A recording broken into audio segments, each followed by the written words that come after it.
Hi everyone! Welcome back to my YouTube channel. So for today's video guys, ay sasagutin natin ang isa sa katanungan.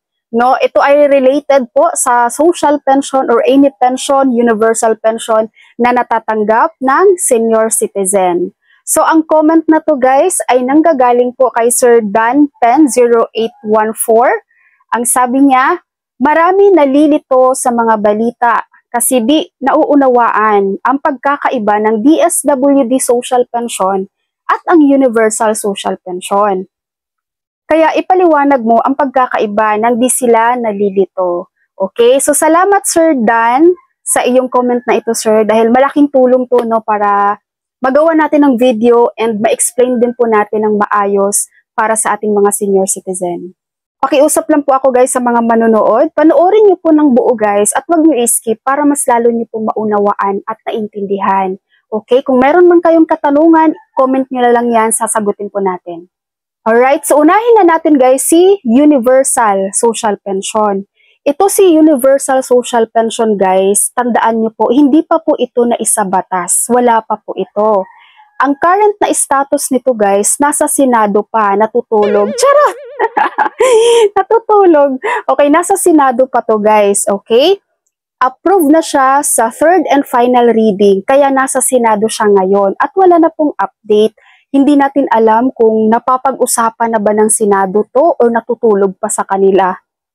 Okay? So nasa Senado pa ang Universal Social Pension para pagdiskusyonan po nila ito. Pag na-diskusyonan na nila to guys, pag okay na sa Senado to, pipirmahan na po yan ni BBM bago siya maging batas. Alright? Ang current na nasa proposal ng Universal Social Pension is 500 monthly.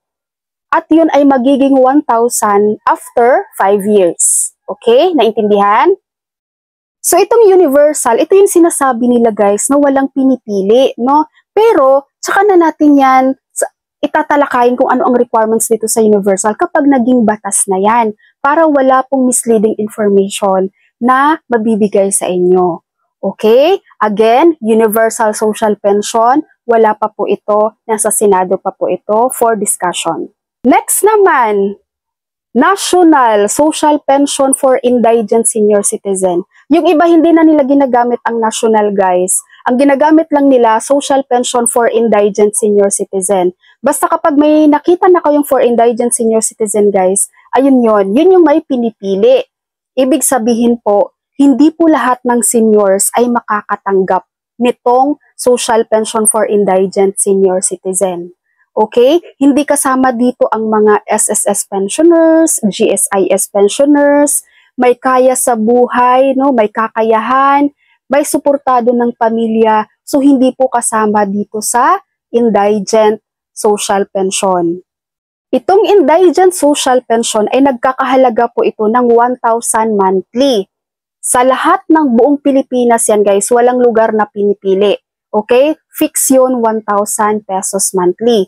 Kailan pinamimigay itong social pension for indigent? Usually guys, pinamimigay po nila to per semester. Kaya twice a month, twice a year, nakakatanggap po ang mga beneficiary nito ng tig 6,000 pesos. Pero may mga iilang lugar sa Pilipinas guys na quarterly binibigay, every 3 months 3,000. Katulad na lang ng Romblon, ng Benguet, no? Quarterly sila, every 3 months po binibigay sa lugar nila. Okay?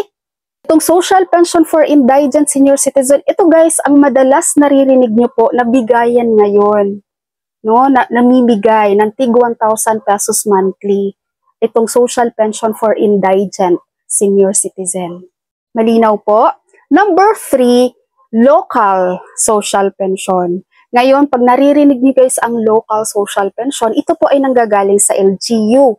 Ang budget nito guys, depende rin po sa LGU nyo at hindi rin lahat ng LGU guys merong local social pension.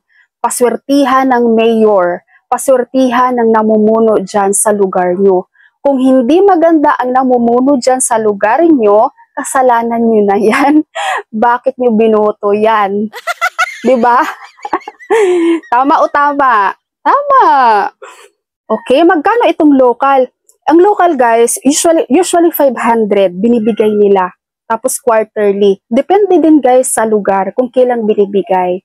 For example, sa Manila City, no, every 3 months sila guys, kaya nakaka-receive sila ng tig 1,500. Yun yung local social pension nila na galing sa LGU. No, sa iba meron din pero depende nga po sa budget at depende na din sa LGU kung namimigay po sa lugar nyo. Okay? Kaya sa susunod na butuhan, piliin nyo yung makakatulong pa sa inyo, mga senior citizen. Huwag kayong pumayag na bibigyan lang kayo ng 500, ng 1,000, ng 1,500, maibuto nyo lang sila, pagkatapos nun, wala na. Sino ang naghihirap? Sino ang talo? Kayo. 'Di ba? Kayo ang talo, guys. Kaya, alam nyo, minsan nga, mas maganda pang iboto yung walang nabigay during election. No? Kasi, yun ang masasabi mo talaga guys, na magandang mamumuno. Okay? Tingnan nyo pag yung walang pinamimigay, pag nakaupo yan, ang swerte nyo, mapagbigay yan, maalaga yan, at magaling yan. Right? So, again, universal social pension, wala pa po, hindi pa batas. Social pension for indigent. Ito yung may pinipili, para nga lang sa indigent eh. Okay? Itong local social pension, depende sa LGU nyo guys, kung may budget kayo, namimigay sa inyo. Okay? Ngayon guys, sa part nyo naman, every time na meron pong bigayan dyan sa area nyo, wala pong masamang magtanong. Tanungin nyo po, ma'am, ano po itong natatanggap namin? Para doon, malalaman nyo na. Pag sinabi nila, ano po yan, social pension for indigent, no? Itatak mo agad sa isip mo, indigent, uy, 1,000 monthly yun na, so dapat ganito ang matatanggap mo ngayon. O, diba? Para walang lusot, guys, hindi kayo maiisahan at hindi kayo mabubudol. Okay, so sana po ay naipaliwanag ko ng maayos itong tanong ni Sir Dan. Thank you so much, Sir Dan, for asking. No, ang laking tulong po nito, sir. Alright, so kung may mga questions kayo, guys, just comment below, sasagutin natin yan. Thank you so much for watching, everyone. God bless you all.